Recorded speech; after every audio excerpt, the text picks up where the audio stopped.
Hey guys, here's my TAT 56-inch industrial ceiling fan. I saw this in my collection the other day, and I kind of had a desire to rehang it and then refilm it again, do a slightly better job filming it this time. So yeah, 56-inch industrial, like I said. I gotta come clean about it. I really don't know much about this fan. I don't know who would have made it. I mean, here's the tag. So I assume that would mean it's a union or something like that. Oh yeah, the lower canopy. It says TAT on that side, and then ESP on that side, so I thought that was kind of weird. So I'll set it back like that. Yeah, there are no canopy screws on the lower canopy, only the upper one. So I'll get it going here, and I'll tell the story because this fan is kind of slow. You can see there's no rubber left on the pin, so it's just the pin on the hook. Is it better with the lights off? Actually, I kind of like it better without the lights on. Yeah, I'll just keep the lights off then since it's daytime. So I picked this fan up a couple years ago, actually probably over 3 years ago now. It was on Marketplace for 15 bucks. The guy was selling this fan with 4 other like vintage fluorescent lights. I only wanted the fan because the lights were junk. They were just rusty and they were just falling apart. But I figured, what the heck, a small price to pay for this fan. So I bought them. I drove over 2.5 hours for the fan, so this also may have a record of being the fan I've driven the longest distance for. Actually, no, it isn't. I'll get to those fans on another day. But yeah. Yeah, by what I understand, this was in his basement. It was only like a 6-7, I would guess like a 6-7 foot ceiling or something like that, which is kind of ridiculous. This fan is kind of overkill for a space like that. Like even on my garage ceiling, it's kind of low. I think this ceiling is just under 8 feet. It might just be over 8 feet. I'm not sure. I need to measure it. But yeah. So long story short, I scrapped the lights. I saved what I could. I saved the cords off them. They all had extension cords. And yeah, I hung this for a short time. I think it made it into one of my display videos too. Overall, it's in really good shape. It was sitting out in a barn. It was the middle of winter though, so the fan was freezing cold when I got it. So the bearings are a little rough because of that. That's low as it can be on the control, which is a nice aesthetic low. So I'll do a quarter turn. This fan's a little picky on the Banville control. In case you guys don't remember which control it is, it's this one. So yeah, in the beginning of the video, I mentioned that I don't know much about this fan. Because I'll be honest, when I thought of a TAT, I always picture like the little 36-inch one that a few people have. And I gotta be honest, I completely forgot they made a 56-inch one. So yeah, this is a pretty cool industrial. And I'm very happy to have it. I love it. Just has a good look to it. And it's pretty distinctive with that huge silver nut on the bottom of the motor. Alright, we'll do a quarter turn here. There we go. That's about medium on the control.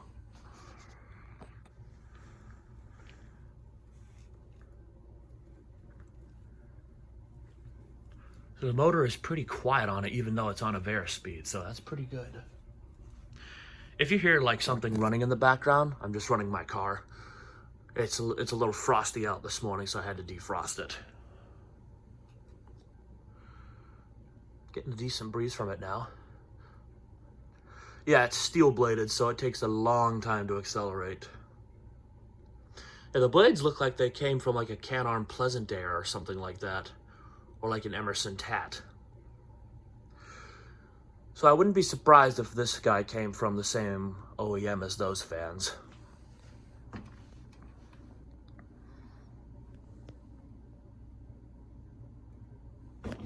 Alright. Don't want this video to be too long. Another quarter turn. That's 1/4 turn away from high. It isn't until about this speed on the control where this thing really starts to pick up speed. I'm getting a very good breeze. It's spreading the air, but it's not very powerful in terms of just the breeze from the fan.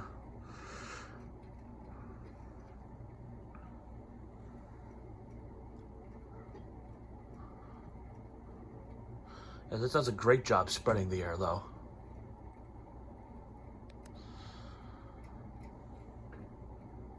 All right, and now high, where this thing will probably double its RPM.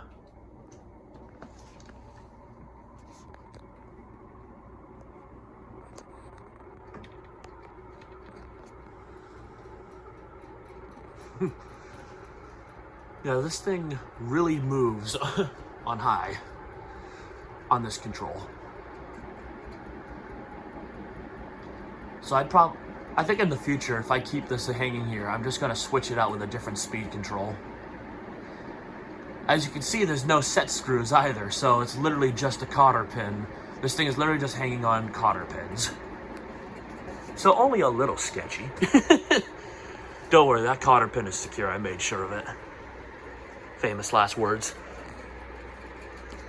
So yeah, direct breeze.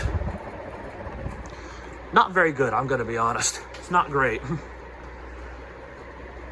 But of course, spreading the air, this is easily one of the most efficient fans I've hung in terms of how it spreads it. This does a fantastic job of that. All right, and here's spin down. I've had the fan running before, so the spin down will be better than it not running. That's interesting. Oh, it's the cotter pin squeaking on the hook. Yeah, that's the Gold Lines hook I'm using for it, the little 36-inch one. Yeah, here's a real shocker. I've never seen these before in person, so. I haven't even seen like the 36-inch ones in my area. Like for collectible fans, if you could like pin a certain type of ceiling fan to a city, for my area, you could probably consider a lot of the Dayton Lascos as like the collectible fans in my area. There's a few places that have them. As well as the Lasco, I think it's Lasco. No, Sanyo, excuse me. As well as a bunch of Sanyo industrials that are in a couple different churches. Like a church I used to attend had Sanyo industrials. I think they were known as the Sanyo Frigid. They're super cool. They're basically a Dayton Lasco without a switch cap, and they're 3-bladed. I know someone on YouTube has a video of it. It might be the, oh, maybe not. I would say maybe I think the channel of Random Ceiling Fans, he has a video of it. But yeah, those industrials are stupidly rare. And the fact that there's, as far as I know, 7 of them between 2 different buildings in my entire state. Yeah. I've definitely been keeping my eye out on those, and I might get my hands on them one day. I still have connections at that church, so yeah.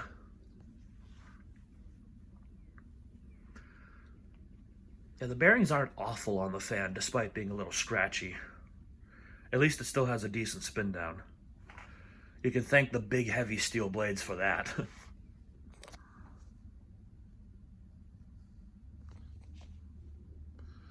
All right. All right, now 0 to high. There we go.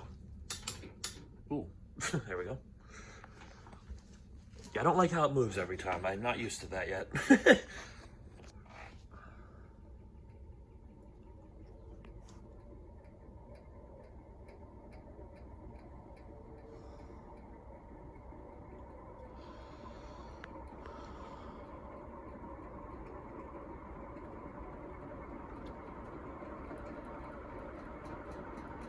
And that's nearly high. When it starts shaking like it does, that's when you know it's nearing its high speed. I say as it continues to accelerate. So yeah. So I might leave this hanging for my next fan display. I have a few fans to switch out. As you can see by the surrounding fans, none of them have really changed. If you saw my last video, you'll note I only changed one fan, and that was, of course, the Hunter Original. So I have a little work to do, but within the next month or so, hopefully I'll have a display video coming out soon. So you guys can look forward to that.